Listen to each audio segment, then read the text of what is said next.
नमस्कार, आप सुन रहे हैं द बॉलीवुड रेडियो और मैं हूं आपके साथ आकाश। दोस्तों, ये किस्सा राजेश खन्ना का है और बात हो रही है 80 के दशक की। ये वो दौर है जब राजेश खन्ना की दो अलग अलग फिल्में आईं और दोनों सुपरहिट रहीं।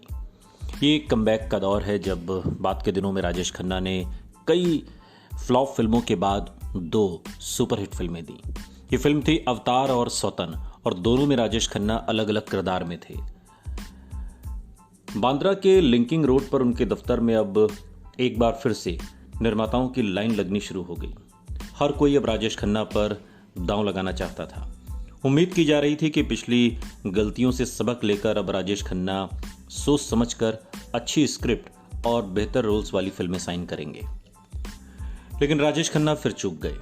अवतार और सौतन के बाद उन्हें शायद फिर ये गलतफहमी हुई कि दर्शक उन्हें ज़्यादा से ज़्यादा देखना चाहते हैं।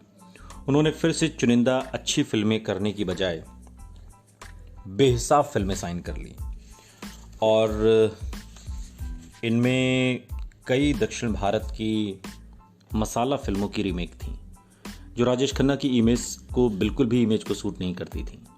हालात ये थी कि 1984-85 में राजेश खन्ना की 19 फिल्में रिलीज हुई। ये समझना बेहद मुश्किल है कि उस दौर में राजेश खन्ना को यह अंदाज़ा क्यों नहीं हुआ कि साल में 10-11 फिल्में रिलीज होना किसी भी स्टार के लिए खुदकुशी जैसा है। शायद एक वजह यह थी कि वो हर वक्त व्यस्त रहना चाहते थे, काम में डूबे रहना चाहते थे। इन फिल्मों में से मकसद, अमृत, राजपूत और कुछ और फिल्में कामयाब रहीं, लेकिन पापी पेट का सवाल है, धर्म और कानून, इंसाफ मैं करूंगा जैसी फिल्में बुरी तरह पिट गई। इनके नाम भी आज की तारीख में अगर किसी से पूछें तो शायद ही कोई बता पाए। ओवर एक्सपोजर का यह आलम था कि अलग अलग थिएटर्स में राजेश खन्ना की ही अलग अलग फिल्में चल रही थीं। एक फिल्म की कामयाबी का नुकसान उन्हीं की दूसरी फिल्म को उठाना पड़ रहा था। इसी दौर में वीसीपी और वीसीआर भी देश भर में छा गए और इन्हीं के साथ वीडियो पायरेसी का दौर भी शुरू हुआ। मल्टी स्टारर एक्शन फिल्में देखने तो दर्शक फिर भी थिएटर में आ रहे थे, मगर राजेश खन्ना की ज़्यादातर फिल्में रोमांटिक और सोशल ड्रामा हुआ करती थी। ऐसी फिल्में घर बैठे वीडियो पर भी देखी जा सकती थी।